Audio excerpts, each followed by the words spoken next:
नमस्कार दोस्तों। प्रस्तुत है मुंशी प्रेमचंद की कहानी पागल हाथी।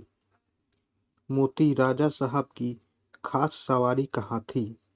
यो तो वह बहुत सीधा और समझदार था। कभी कभी उसका मिजाज गर्म हो जाता था और वह अपने आपे में न रहता था। उस हालत में उसे किसी बात की सुधि न रहती थी। महावत का दावत भी न मानता था। एक बार इसी पागलपन में उसने अपने महावत को मार डाला। राजा साहब ने यह खबर सुनी तो उन्हें बड़ा क्रोध आया। मोती की पदवी छीन गई। राजा साहब की सवारी से निकाल दिया गया। कुलियों की तरह उसे लकड़ियां ढोनी पड़ती, पत्थर लादने पड़ते और शाम को वह पीपल के नीचे मोटी जंजीरों से बांध दिया जाता। राबित बंद हो गया। उसके सामने सूखी टहनियां डाल दी जाती थी और उन्हीं को चबाकर वह भूख की आग बुझाता। जब वो अपनी दशा को अपनी पहली दशा से मिलाता तो वह बहुत चंचल हो जाता। वह सोचता, कहाँ मैं राजा का सबसे प्यारा हाथी था और कहाँ आज मामूली मजदूर हूँ। यह सोचकर जोर जोर से चिंघारता और उछलता। आखिर एक दिन उसे इतना जोश आया कि उसने लोहे की जंजीरें तोड़ डाली और जंगल की तरफ भाग गया। थोड़ी ही दूर पर एक नदी थी। मोती पहले उस नदी में जाकर खूब नहाया। तब वह जंगल से की ओर चला गया। इधर राजा साहब के आदमी उसे पकड़ने के लिए दौड़े, मगर मारे डर के कोई उसके पास न जा सका। जंगल का जानवर जंगल में ही चला गया। जंगल में पहुंचकर अपने साथियों को ढूंढने लगा। वह कुछ दूर और आगे बढ़ा तो हाथियों ने जब उसके गले में रस्सी और पांव में टूटी जंजीर देखी तो उसे सबने मुंह फेर लिया। उसकी बात तक न पूछी। उनका शायद मतलब था कि तुम तो गुलाम थे, अब नमक हराम गुलाम हो। तुम्हारी जगह इस जंगल में नहीं है। जब तक वे आंखें से ओझल न हो जाते गए, मोती वहीं खड़ा ताकता रहा। फिर न जाने क्या सोचकर वहां से भागता हुआ महल की ओर चला। वह रास्ते में ही था कि उसने देखा कि राजा साहब शिकारियों के साथ घोड़े पर चले आ रहे थे। वह फौरन बड़ी चट्टान की आड़ में छिप गया। धूप तेज थी। राजा साहब जरा दम लेने के लिए घोड़े से उतरे। अचानक मोती हार से निकल पड़ा और गरजता हुआ राजा साहब की ओर दौड़ा। राजा साहब घबराकर भागे और एक छोटी झोपड़ी में घुस गए। जरा देर बाद मोती भी पहुंचा। उसने राजा साहब को अंदर घुसते देख लिया था।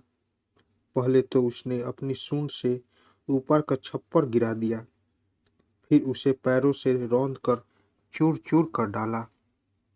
भीतर राजा साहब मारे डर का बुरा हाल था। न जान बचाने की कोशिश आन थी। आखिर कुछ न सूझी तो वह जान पर खेलकर पीछे की दीवार पर चढ़ गए और दूसरी तरफ कूद कर भाग निकले। मोती द्वार पर खड़ा छप्पर रौंद रहा था और सोच रहा था कि दीवार कैसे गिराऊं। आखिर उसने धक्का देकर दीवार गिरा दी। मिट्टी की दीवार पागल हाथी का धक्का क्या सहती। मगर जब राजा साहब भीतर न मिले तो उसने बाकी दीवारें भी गिरा दी और जंगल की तरफ चला गया। जब लौटकर राजा साहब ने ढिंढोरा पिटवा दिया कि जो आदमी मोती को जीता पकड़ कर लाएगा उसे 1000 रुपया इनाम दिया जाएगा।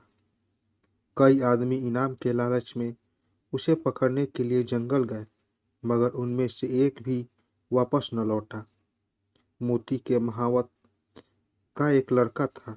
उसका नाम था मुरली। अभी वह कुल 8-9 बरस का था। इसलिए राजा साहब दया करके उसे और उसकी माँ को खाने पकाने के लिए कुछ खर्च दिया करते थे। मुरली था तो बालक, पर हिम्मत का धनी था। कमर बांधकर मोती को पकड़ लाने के लिए तैयार हो गया।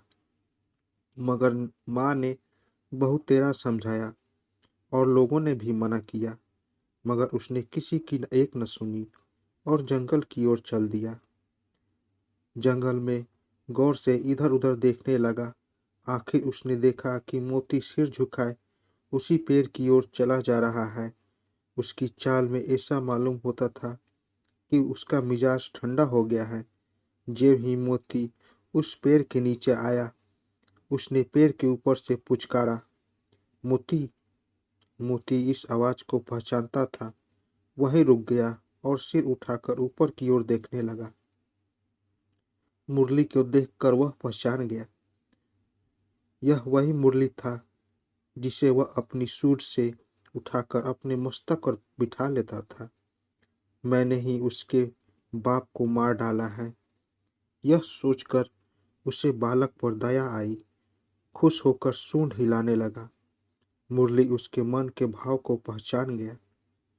वह पेड़ के नीचे उतरा और उसकी सूंड को थपकिया देने लगा। फिर उसे बैठने का इशारा किया।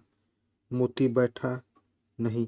मुरली को अपनी सूंड से उठाकर पहले ही की तरह अपने मस्तक पर बिठा लिया और राजमहल की ओर चल पड़ा।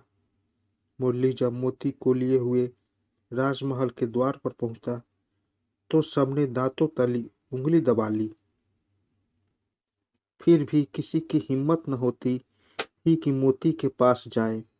मुरली ने चिल्लाकर कहा, डरो मत, मोती बिल्कुल सीधा हो गया है, अब वह किसी से न बोलेगा। राजा साहब भी डरते डरते मोती के सामने आए। उन्हें कितना अचंभा हुआ कि वही पागल मोती अब गाय की तरह सीधा हो गया है। उन्होंने मुरली को 1000 रुपया इनाम तो दिया ही, उसे अपना खास महावत बना लिया और मोती फिर राजा साहब का सबसे प्यारा हाथी बन गया। तो दोस्तों, कैसी लगी कहानी? कहानी अच्छी लगी हो तो मेरे चैनल को ज़रूर सब्सक्राइब करें और साथ साथ बेल आइकन को भी ज़रूर दबाएं ताकि मेरी कहानी सबसे पहले आप तक पहुंचे। तो दोस्तों, मिलते हैं एक नई कहानी के साथ एक नए वीडियो में। तब तक के लिए नमस्कार।